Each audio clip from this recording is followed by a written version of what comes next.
गर्मी में गरीब बेटी की जादुई खास की एसी। ओह, कितनी गर्मी लग रही है। ऊपर से ये टेबल पंखा भी मरमर कर चल रहा है। एसी लगी होती तो मस्त नींद आती।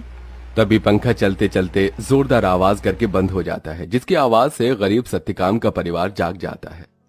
अजी, ये इतनी तेज आवाज कैसी थी? क्या मालूम चंदा, पर ऐसा लगा जैसे कुछ टूट गया। तभी भारती टेबल पंखे को देखती है। पिताजी, वो देखो टेबल पंखा टूट गया। पंखा टूटा देखकर पूरा परिवार दुख जताने लगता है। हे भगवान, ये क्या, एक और परेशानी बढ़ा दी तूने हम गरीबों पर। ये टेबल पंखा ही तो इस गर्मी में हमारा इकलौता सहारा था। अब तो इस गर्मी में हम बेहाल हो जाएंगे। कितना कहता था मैं कि दिन में पंखा बंद रखा करो, सारा दिन तो चलता रहता था। अब दिन रात चलेगा, कोई भी चीज तो खराब तो होगी ही ना। एक एक पाई जोड़ कर लिया था ये पंखा, अब कहां से लाऊंगा तुम्हारे नए पंखे का दाम। इसीलिए तो कहती हूँ पिताजी कि घर में एक एसी लगवा दो। गर्मी भी नहीं लगेगी और नींद भी अच्छी आएगी। ये सुनकर गरीबी से झुंझलाया सत्यकाम अपनी दूसरी बेटी भारती को डांट लगाते हुए बोला, अरे चुप कर तू भारती, तेरा बाप कोई सर्विस वाला थोड़े है जो लाख रुपए महीना कमाता है। जब देखो एसी एसी एसी कहते रहती है। ये एसी सोफा सब अमीरों के घरों में होता है, हम गरीबों की औकात में नहीं है खरीदना। अजी, अब जाने भी तो बच्ची है। अब ही चलो सब सो जाओ। आस पड़ोस वाले भी इतनी रात में हम गरीबों के घर में से हल्ला गुल्ला होता सुनेंगे तो क्या कहेंगे।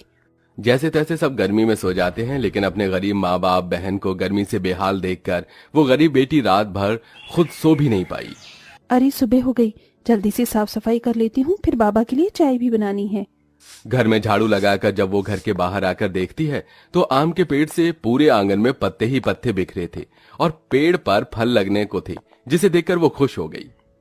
अरे वाह, आम के पेड़ पर तो बेर लगने लगे हैं। अच्छा है, थोड़े दिन में आम पक जाएंगे। पिताजी को तो आम के साथ रोटी खाना कितना पसंद है। अगर उन्हें रोज अपनी मनपसंद की सब्जी या फिर मीठे आम मिल जाए तो वो पेट भरकर रोटी खाते हैं। लेकिन इस गरीबी में नमक रोटी और चटनी रोटी खाकर ही गुजारा करना पड़ रहा है। इस घर की बड़ी बेटी होते हुए भी मैं अपने गरीब माँ बाप के लिए कुछ भी नहीं कर पा रही हूँ।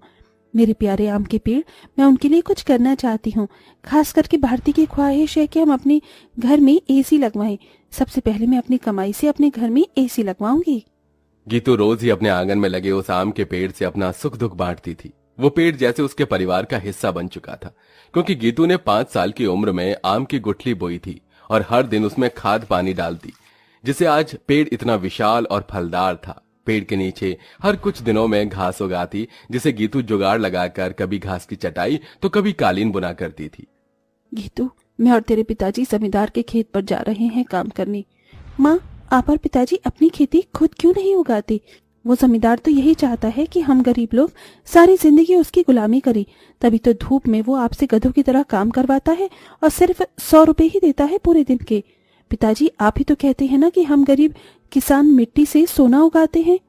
हाँ बेटिया, लेकिन एक गरीब के लिए 2 रोटी कमाना रोज की कठिन चुनौती होती है, जिसे पार करना पड़ता है। सत्यकाम और चंदा चिलचिलाती कड़ी धूप और गर्मी में खेत पर आते हैं, जहां जमींदार ठाठ से कुर्सी पर बैठा था और नौकर छतरी लिए खड़ा था। ओहो, बाप रे बाप, कितनी गर्मी है, आग बरस रही है। इतनी गर्मी में तो एसी की ठंडी हवा छोड़ने का मन ही नहीं करता। राम राम मालिक। अरे भाड़ में गया तेरा राम राम, यहाँ गर्मी से मेरा कचूमर निकला जा रहा है। कहाँ मर रहा था? हाँ, अब तक कहाँ मर रहा था? चलो दोनों मियाँ बीबी खेत जोतने में लग जाओ, उठाओ हल। जी मालिक। बेचारे दोनों कड़ी धूप में उतनी बड़ी जमीन में हल जोतते हैं, उनके माथे से टप टप पसीना बहता जाता है। अजी, शाम हो गई। आज तो मालिक दिहाड़ी देने के डर से आए ही नहीं। उनकी हवेली चलकर मांग लेते हैं। पंखा ठीक भी तो कराना है, वरना गर्मी में गुजारा नहीं होगा। दोनों जमींदार के घर आते हैं, जहां जमींदार पांव पसारे एसी की चिल्ड ठंडी ठंडी हवा खा रहा था। ओहो, क्या मजा आ रहा है। आहा, एसी में भैया मजा बहुत है। अरे सत्यकाम, तू यहाँ?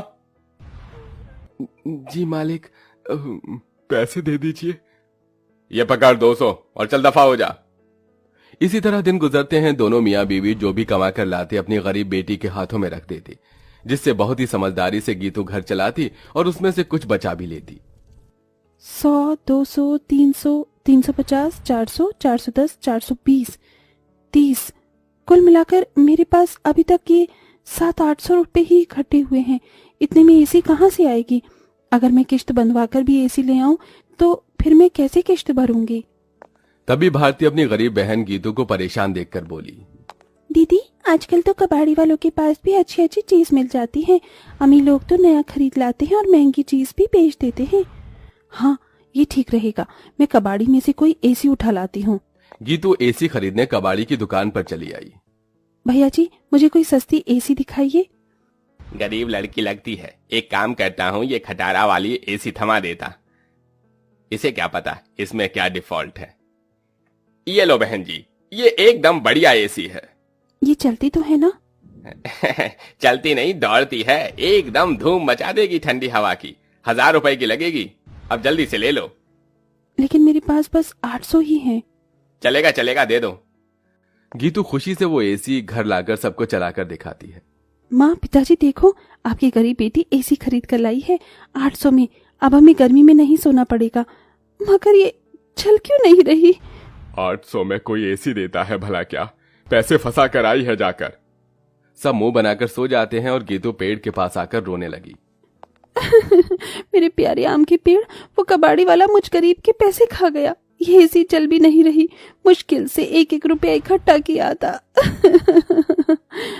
गीतू को रोते देखकर पेड़ बोलने लग जाता है। गीतू, तुम रो रही हो? रो मत, मैं तुम्हारी एसी को जादुई एसी बना देता हूँ। क्या सचमुच में ऐसा हो सकता है? तभी पेड़ जादू करता है और जमीन पर ढेर सारे घास उगाते हैं जो बहुत चमक रही थी। गीतू, इस जादुई घास को मैंने अपनी शक्ति से उगाया है। इसे एसी में लगा दो, ये एसी जादुई हो जाएगी। गीतू बिल्कुल वैसा ही करती है। तभी घास का एसी बनकर पूरा होते ही सुनहरी चमक से भरकर चल पड़ता है और पूरे घर को बर्फ के जितना ठंडा कर देता है। माँ, पिताजी, भारती देखो, एसी चलने लगी। पूरा गरीब परिवार घास के एसी को चलते देखकर चौंक जाते हैं। अरे देखो चंदा, हमारी बिटिया ने घास की एसी बनाई है। हाँ जी, लेकिन ये घास की एसी कैसे चल रही है? ये एसी कूलर तो बिजली से चलते हैं। तभी जादुई घास एसी के आंख कान मुंह बन जाता है। एसी इठलाकर बोला, क्योंकि मैं जादुई घास का एसी जो हूँ। ये लो, जी भर के खूब ठंडी हवा खाओ। अरे वाह दीदी, क्या धांसू एसी बनाई है। हम गरीबों जैसे घास की एसी है। एसी तो बड़े बड़े अमीरों के घर में भी नहीं होगी। अब हम गर्मी में एसी की ठंडी हवा में सोएंगे। तभी चंदा रोते हुए बोली, बिटिया, अगर दिन भर इस एसी की ठंडक में ही सोते रहेंगे तो कमाएगा कौन? बगैर खून पसीना बहाए पैसे थोड़ी मिलता है। ये कहते हुए चंदा रोने लगती है। तभी जादुई घास एसी में से ठंडी हवा के साथ नोट बरसने लगते हैं। लूट लो, जितने चाहिए लूट लो। देख क्या रही हो? अरे रामा, ये जादुई घास की एसी तो लक्ष्मी मैया का रूप है। चंदा देख, कैसे करारे करारे नोट दे रहा है ये एसी। क्योंकि मैं कोई मामूली एसी नहीं बल्कि जादुई घास का एसी हूँ। मैं तुम्हें हीरे जवाहरात सोना चांदी सब दे सकता हूँ। एसी के इस कथन को सुनकर गीतू ने उसे आजमाया। अगर ऐसा है तो हमें सोने चांदी के सिक्के देकर दिखाओ। तभी एक सुनहरी चमक के साथ जादुई घास एसी में से सोने चांदी के ढेर सारे सिक्कों की बारिश बरसने लगी। तुम तो सच में जादुई एसी हो। माँ, अब आपको उस जमींदार की गुलामी करने की जरूरत नहीं। अब हमारे पास जादुई घास का एसी है। दोनों मियाँ बीबी खुशी से फूट फूट कर रोए। चंदा देखो, अब हमें और दुख नहीं काटना पड़ेगा। ना किसी की ये गालियां खाकर गुलामी करनी होगी। ये जादुई घास की एसी हमें बंधुआई से छुटकारा दिलाने आई है हमारे घर। जाओ सत्यकाम, इन सिक्कों से कर्ज चुका दो। सत्यकाम ने जादुई घास एसी से मिले सिक्कों को बेचकर सबका कर्जा भर दिया और उसने पंखा, कूलर, एसी की अपनी दुकान खोली, जिससे गरीब भी कम दाम पर एसी खरीद सके। उस गरीब बेटी के बनाई जादुई घास एसी ने उसके गरीब परिवार का भाग्य बदल दिया।